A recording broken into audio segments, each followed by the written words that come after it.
Case number 3 is when two adjacent sides and three angles of a quadrilateral are being given to us. Now just look at this question. We have to construct a quadrilateral MIST where MI and IS are this. That means two adjacent sides are given to us and three angles are also being given to us. Now before moving on with how to construct, let us always make a rough sketch of this figure. Now the rough sketch of this figure would be having the two adjacent sides and these three angles. Now you can see over here that in this rough sketch we have the two measurements MI and IS both. MI is 3.5, IS is 6.5, and we can see all the three angles also. Now you can start with any one. You can start taking MI as the baseline or you can take IS as the baseline. Reason being because both the lines are having base angles, right? So I have started with a line MI. Now we construct the line MI given as 3.5 centimeters. Now the 3.5 centimeters has been done. We will start with making angle I. Now angle I has been given as 105 degrees. Now how to construct 105 degrees? First of all, we are going to do that with the help of a compass only.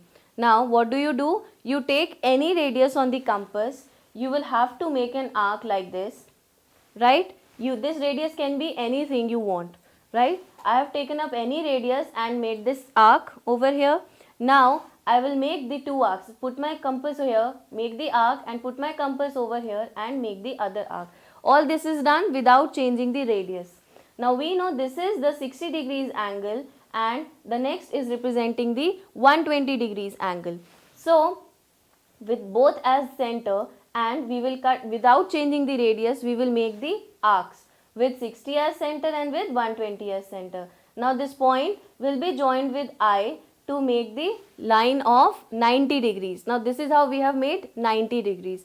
Now still we are not able to make 105 degrees. See, 105 is going to lie somewhere between 90 degrees. It is more than 90 but less than 120, and it is exactly in the middle of both the angles. So what we do, we make 90, we will be making 120, and without changing the radius of the compass, we will put a compass on one point and make an arc, put the compass on the other one and put an arc on the previous one. The point where both the arcs are meeting is the angle bisector of 90 and 120 degrees. That means now the line which is passing through this point is showing me the angle of 105 degrees. Now this is how we have made an angle of 105 degrees. The next step is, you can see here the side given as IS 6.5.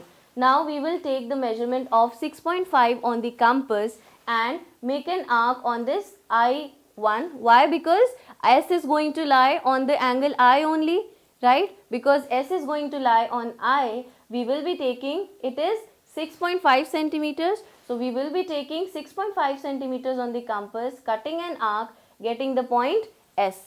Now we have got the point S over here already, right? The next step would be to make the angle S, which was 120. Now again 120 angle is to be made the same way with the compass. We make an arc with any radius we want, right? Next is that we will make the arcs of 60 and 120. I keep my compass over here. I made an arc of 60 degrees and 120 degrees.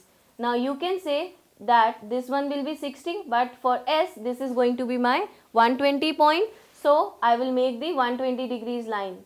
Understood? Now the next step would be to make the angle M.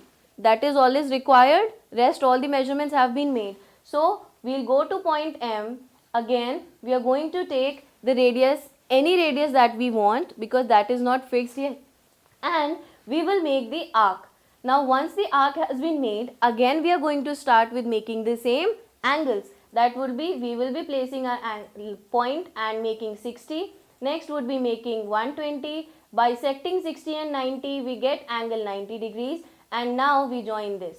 Now we know angle 75 is going to lie somewhere between 60 and 90.